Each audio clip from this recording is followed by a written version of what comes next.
Hello on a cold, rainy day in Maryland. I just wanted to jump on here real quick and try to demystify a few things that some small business owners seem to believe. I don't know where they pick these up at, but just to keep everything legit and open, I figured I'd just hit a few things just to help you out to clarify the air.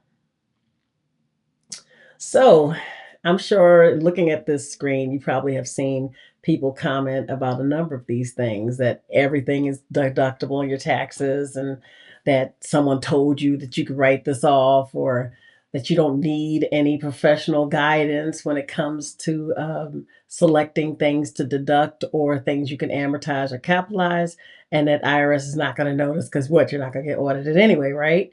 So the whole point is when you do your financial statements, you want to make sure that they are accurate picture of how your company is doing. You don't want any funny business going on there, especially when you're going to go for capital and you're going to go for funding.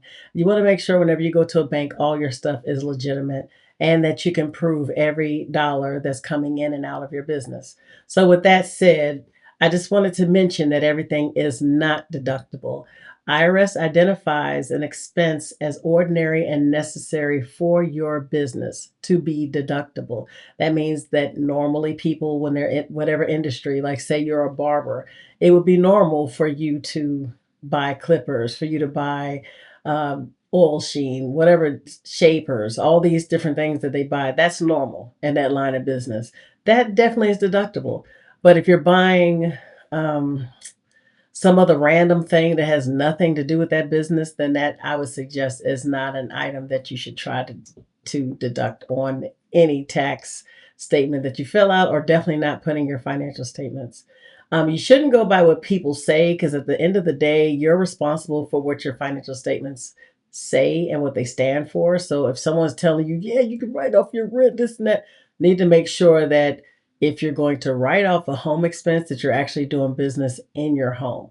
And then you need to know the square footage of that home and the space where you're using it. And that's what you're going to have to document when you're doing your taxes to write off mortgage or rent. You can't just write your rent off and you don't have a business. So I'm talking small business owners, but that just comes to mind because I had a client ask me the other day who did not have a business. Well, I'm paying rent and I'm buying groceries and I've got gas, and is any of that deductible? I was like, no, it's not unless you have a business. You cannot write any of that off. And then even when you do have one, it depends. So I didn't go in that detail with that individual, but I'm just mentioning you don't want to be that person.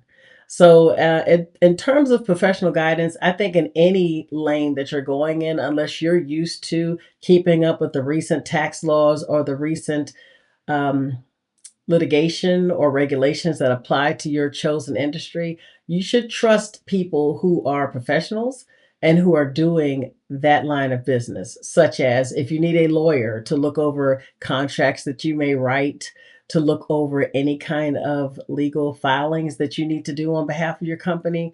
I would suggest that you seek the counsel of a lawyer who should be up to date in that special niche for that. As far as looking up a CPA, that's a great choice. Some people choose to do that, or sometimes they tend to do other routes. They may not go that deep. I definitely think that you should use a dependable, trusted source to handle your financials. That's bookkeeping. If you're not doing it, someone should be doing it because the bookkeeping is what keeps your financial statements intact and they actually generate your financial statements. And as far as IRS not noticing, they actually will. So, one of the biggest areas that fraud is committed is within small business tax returns. Some people have filled out tax returns that are fraudulent, claiming expenses that are not deductible and claiming they have a business when it's not a business. It's either a hobby or it doesn't exist. They're just trying to write things off to just not pay any money on their taxes. That is not legal, and nor is it advisable to do anything like that. IRS will notice because you usually have to get your EIN from them.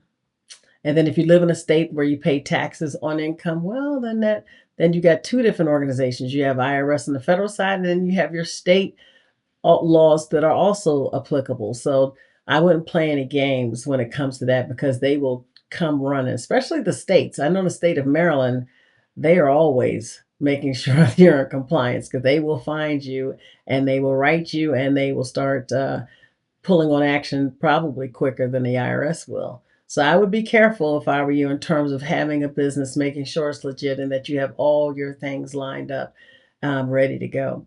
So, in terms of any other expenses, I would be clear as to what an expense is versus what an asset is.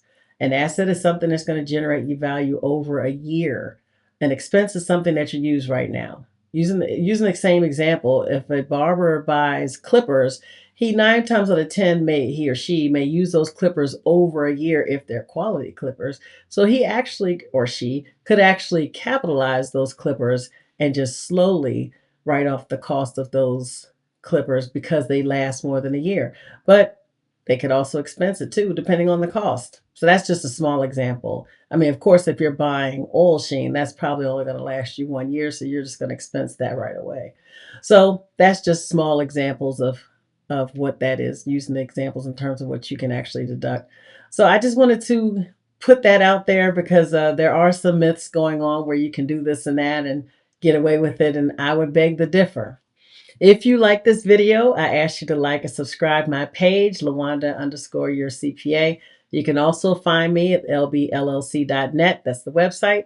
I'm on Facebook and Instagram and LinkedIn as Lawanda Bennyfield LLC. So have a wonderful day, and I hope to talk to you soon. Bye for now.